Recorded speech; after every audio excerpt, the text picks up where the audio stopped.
حدیث نمبر 7380، عائشہ رضی اللہ عنہ فرماتی ہیں وَمَنْ حَدَّثَكَ أَنَّهُ يَعْلَمُ الْغَيْبَ فَقَدْ كَذَبَ وَهُوَ يَقُولُ لَا يَعْلَمُ الْغَيْبَ إِلَّا اللَّهُ، یعنی حضرت عائشہ رضی اللہ عنہ کتنے واضح الفاظ میں یہ عقیدے مطلب اس کا رد کر رہی ہیں کہ پیارے نبی صلی اللہ علیہ وسلم کے بارے میں اگر کوئی یہ کہتا ہے کہ وہ غیب جانتے ہیں، فَقَدْ كَذَبَ، وہ یقیناً جھوٹ بولتا ہے۔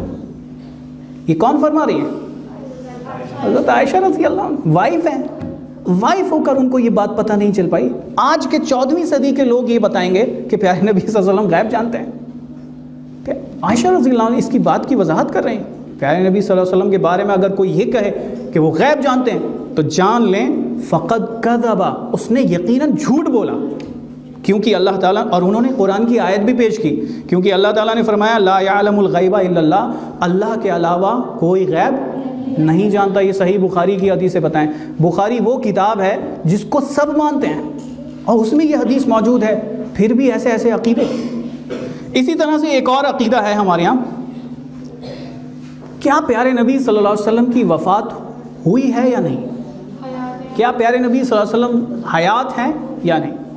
ایک یہ بہت عقیدہ ہے، اور اس کے لیے قرآن کی آیتیں پیش کی جاتی ہیں اس کو ثابت کرنے کے لیے۔ لیکن جب ہم حضرت ابو بکر صدیق رضی اللہ عنہ کی طرف رجوع کرتے ہیں تو حضرت ابو بکر صدیق رضی اللہ عنہ کتنے واضح الفاظ میں اس کو کلیئر کر دیتے ہیں۔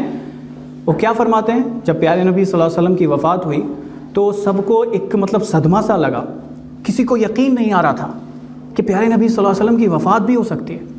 حضرت عمر رضی اللہ عنہ تو تلوار لے کر کھڑے ہو گئے تھے کہ اگر کسی نے یہ کہا کہ پیارے نبی صلی اللہ علیہ وسلم کی وفات ہو گئی اس کی گردن اڑا دوں گا میں۔ عمر رضی اللہ عنہ کو یقین نہیں ہو رہا تھا، لیکن ابو بکر صدیق رضی اللہ عنہ آئے، منبر پر کھڑے ہوئے اور انہوں نے ایک خطبہ دیا۔ صحیح بخاری کی حدیث ہے، حدیث نمبر 3668، 3668۔ ابو بکر صدیق رضی اللہ عنہ نے کیا فرمایا؟ من کان یعبد محمدا فإن محمدا قد مات، کہ جو شخص محمد صلی اللہ علیہ وسلم کی عبادت کرتا تھا وہ جان لے فإن محمدا قد مات، کہ بے شک محمد صلی اللہ علیہ وسلم کی موت ہو چکی ہے۔ موت کا لفظ استعمال کیا ہے حضرت ابو بکر صدیق رضی اللہ عنہ نے، موت کا لفظ۔ اب جو یہ آج کے لوگ قرآن کی آیتوں سے ثابت کر رہے ہیں کہ پیارے نبی صلی اللہ علیہ وسلم وفات نہیں پائے ہیں، تو اب مجھے آپ یہ بتائیں کہ کیا حضرت ابو بکر صدیق رضی اللہ عنہ نے قرآن کو نہیں سمجھا تھا؟ وہ ہم سے بہتر قرآن کو سمجھتے تھے۔ تو یہاں پہ ہم تیسرا اصول بہت امپورٹنٹ ہے کہ آج جتنے بھی عقائد ہمارے مسلمانوں میں پائے جاتے ہیں ان کو ہم دیکھیں کہ صحابہ اکرام میں بھی کیا وہ پائے جاتے تھے۔ صحابہ اکرام نے بھی ان آیتوں کا مطلب وہی سمجھا جو آج ہمیں بتایا جا رہا ہے۔ یہ بہت ضروری ہے اس اصول کو یاد رکھنا، صحابہ اکرام کی طرف رجوع کرنا بہت ضروری ہے۔ اسی طرح سے صحابہ اکرام کے بعد آتی ہے باری تابعین کی۔ تابعین سمجھتے ہیں آپ لوگ؟ تابعین کس کو بولتے ہیں؟ یعنی صحابہ اکرام کے بعد والے لوگ جنہوں نے صحابہ اکرام کو دیکھا ہو، صحابہ اکرام سے باقاعدہ دین سیکھا ہو، قرآن سیکھا ہو، قرآن کا علم سیکھا ہو، تو ان کی طرف بھی ہم رجوع کر سکتے ہیں۔ آخر میں ایک بات اور رکھوں گا، ایک اصول اور یاد رکھیں کہ قرآن کی تفسیر کبھی بھی اپنی رائے سے نہیں کی جائے۔ قرآن کی تفسیر اپنی رائے، اپنی عقل سے نہیں کرنی چاہیے۔ صحابہ اکرام اس کو بہت برا سمجھتے تھے، اور امام ابن کثیر نے تو یہاں تک فرما دیا ہے کہ جو قرآن کی تفسیر اپنی عقل سے کرتا ہے، تو یعنی قرآن کی تفسیر اپنی عقل سے کرنا حرام ہے۔ امام ابن کثیر رحمۃ اللہ نے یہاں تک کہہ دیا، اور اللہ تعالیٰ نے خود فرمایا ہے سورہ بنی اسرائیل کی آیت نمبر 36 میں وَلَا تَقْفُ مَا لَيْسَ لَكَ بِهِ عِلْم، جس بات کا تمہیں علم نہیں ہے اس بات کے پیچھے مت پڑو، ٹھیک ہے؟ اور آج یہ دور جو چل رہا ہے، بہت سارے لوگ مطلب ایسے ہیں جو صرف قرآن کو اپنی عقل سے سمجھنے کی دعویٰ کرتے ہیں کہ ہم قرآن کو صرف اپنی عقل سے سمجھ سکتے ہیں۔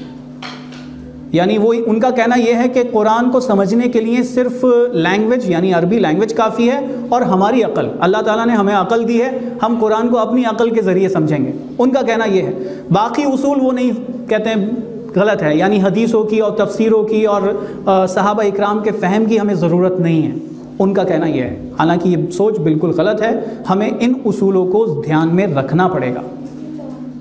اچھا ایک بات آپ کو بتانی رہ گئی، وہ یہ تھی کہ یہ جو سارے اصول میں نے آپ کو بتائے، ان اصولوں کو دھیان میں رکھتے ہوئے کوئی تفسیر ہمارے یہاں موجود ہے یا نہیں، تاکہ ہم وہی تفسیر ہم پڑھ لیں تو ہمارے سمجھ میں مطلب آسانی ہو جائے قرآن کو سمجھنا۔ ان تفسیروں کی کچھ نام میں آپ کو بتا دیتا ہوں کہ وہ تفسیریں کون کون سی ہیں جن کو ہم پڑھیں اور ان اصولوں کو دھیان میں رکھتے ہوئے تفسیریں لکھی گئی ہیں۔ آج کل بہت مشہور ہے وہ، اور جب ہم حج پر مطلب لوگ جاتے ہیں تو وہ تفسیر فری میں تقسیم کی جاتی ہے، اس تفسیر کا نام ہے احسن البیان، تفسیر احسن البیان، یعنی اس تفسیر میں قرآن کے ذریعے، حدیث کے ذریعے اور صحابہ اکرام کے اقوال کے ذریعے تفسیر کی گئی ہے۔ بہت اچھی تفسیر ہے اور زیادہ مطلب لمبی چوڑی بھی نہیں ہے، زیادہ جلدوں میں بھی نہیں ہے، ایک جلد میں ہی ہے، اچھی تفسیر ہے۔ تو یہ تفسیر آپ پڑھ سکتے ہیں تاکہ بات بالکل آسانی سے سمجھ میں آ جائے۔ ایک اور تفسیر ہے تفسیر القرآن الکریم، یہ شاید یہاں پہ اویلیبل نہ ہو، یہ دلی وغیرہ میں یا باہر ملے گی، تفسیر القرآن الکریم، یہ بہت اچھی تفسیر ہے اور اس تفسیر کو میں خود پڑھ رہا ہوں، مطلب اس میں حدیث کے ذریعے، صحابہ اکرام کے اقوال کے ذریعے تفسیر کی گئی ہے، بہت بہترین تفسیر ہے تفسیر القرآن الکریم۔ اور ابن کثیر کا آپ مطالعہ کر سکتے ہیں، اگر زیادہ ڈیٹیل سے آپ کو مطالعہ کرنا ہے، اسٹڈی کرنی ہے، یعنی ڈیپلی اسٹڈی اگر آپ کو کرنی ہے تو پھر امام ابن کثیر کی جو تفسیر ہے، تفسیر ابن کثیر، اس کا آپ مطالعہ کر سکتے ہیں۔ آج ماشاءاللہ سے وہ بھی اردو زبان میں، انگلش میں، جس لینگویج میں آپ چاہیں وہ اویلیبل ہے مارکیٹ میں۔ انگلش میں آپ چاہیں تو انگلش میں مل جائے گی تفسیر ابن کثیر، اور تفسیر القرآن الکریم ایک تفسیر ہے، اور تفسیر ابن کثیر یہ ایک اور جو مطلب زیادہ اگر ڈیپلی اسٹڈی کے لیے، حالانکہ یہ علماء کے لیے ہیں، اسے علماء ہی پڑھیں تو زیادہ صحیح ہے، کیونکہ کچھ باتیں ایسی ہوتی ہیں جو سمجھ میں نہیں آئیں گی، حدیث سے ریلیٹڈ ہے کہ حدیث موضوع ہے، منکر ہے، مرسل ہے، مقطوع ہے، وہ انشاءاللہ کل میرا بیان ہے اس پہ، حدیث پر، انٹروڈکشن ٹو حدیث، وہ حدیث کے بارے میں کچھ باتیں بتاؤں گا آپ کو۔